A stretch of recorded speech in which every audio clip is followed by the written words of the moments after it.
கணவன் மனைவி பிரச்சனை. ஸோ 2 பேர் பிரிந்து வாழக்கூடிய சூழ்நிலையில் இருந்தாலும் ஒன்று சேர்றதுக்கான ஒரு வழிவகை நம்ம முன்னோர்கள் வகுத்து வைத்த ஆன்மீகமும் ஜோதிடமும் அறிவியல் அப்படிங்கிறத உங்கள் முன்னாடி பலமுறை வச்சுக்கிட்டு இருக்கிறேன். அணுகும் விதத்தில் அணுகும் பொழுது அது நம்மளுக்கு அனுகூலமான பலனை தருதுங்கிறத நிரூபிச்சிட்ருக்கேன். அந்த விதத்தில் இது ஒன்று. திருவெற்றியூர் அப்படிங்கிற திருச்சியை ஒட்டி இருக்கிற ஊரில் இருக்கக்கூடிய ஒரு சிவன் ஆலயங்க.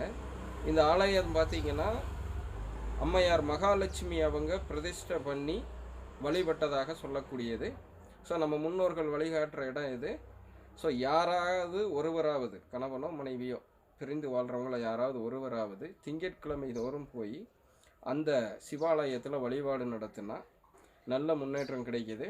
மிக சமீபத்தில் நம்ம ஜெம்சியின் குடும்ப உறவுகளில் சில பேருக்கு பரிந்துரைத்து விவாகரத்துக்குன்னு போகிற அளவுக்கு இருந்த அவங்க குடும்ப சூழல் இன்றைக்கி ஓரளவுக்கு செட்டில் ஆகி லைஃப் ஸ்டைல் நல்லபடியாக போயிட்டுருக்கு.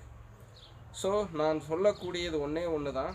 நம்ம குடும்பத்தில் சந்திக்கிற பிரச்சனையாக இருந்தாலும் சரி, தொழில் இன்னும் எங்கே சந்திக்கிற பிரச்சனைகளாக இருந்தாலும் சரி, அதற்கு நம்ம எடுக்கிற முடிவு தான் முக்கிய காரணமாக இருக்குது.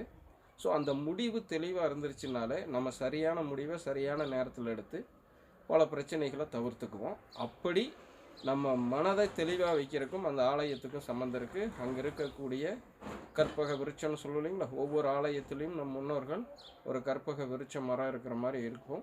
இல்லை அங்கே இருக்கிற சீதோசன நிலை அந்த மாதிரி நம்மளுக்கு நல்ல பலனை தரக்கூடியதாக இருக்கும். திருச்செந்தூர், திருப்பதி, இன்னும் பார்த்திங்கன்னா வெள்ளியங்கிரி மலை, சதுரகிரி மலை, ராமேஸ்வரம், இந்த மாதிரி ஆலயங்கள் எல்லாம் இருக்கு இல்லைங்களா, அந்த மாதிரி அந்த இடத்துக்கு முக்கிய சிறப்பு இருக்குது. ட்ரை பண்ணி பாருங்கள். ஸோ இந்த பரமகுருவில் இந்த மாதிரி ஆன்மீகமும் ஜோதிடமும் தொடர்பான விஷயங்களை அதிகமாக வச்சுட்டு அதோட உணவு, உடற்பயிற்சி, வாழ்வியலும் வரும். ஜெம்சியில் எப்படி இருந்ததோ அந்த மாதிரி நீங்கள் கேட்டுக்கிட்டதுக்கு இணங்க ஜெம்சியில் பயணிக்கிற அத்தனை லட்சம் பேரும் ஆன்மீகத்தையும் ஜோதிடத்தையும் கொஞ்சம் தனியாக வைங்க. சில ஆலயங்களெல்லாம் நீங்கள் எவ்வளவு குறைந்த செலவில் போய் நிறைவாக தரிசனம் பண்ணிட்டு வர்றீங்க, அந்த நாலேஜை நாங்கள் வேணுங்கிறப்போ திருப்பி ரிவைஸ் பண்ணி பார்க்குறதுக்கு ஈஸியாக இருக்கும். நீங்கள் ஜெம்சியில் வைக்கிறப்போ ஒரு நாளைக்கு 15லேருந்து 20 காணொளிகள் வருது. அதில் நாங்கள் தேடி பார்க்குறதுக்கு ரொம்ப சிரமமாக இருக்குதுன்னு சொன்னீங்க. அதற்காகத்தான் வச்சுருக்கேன்.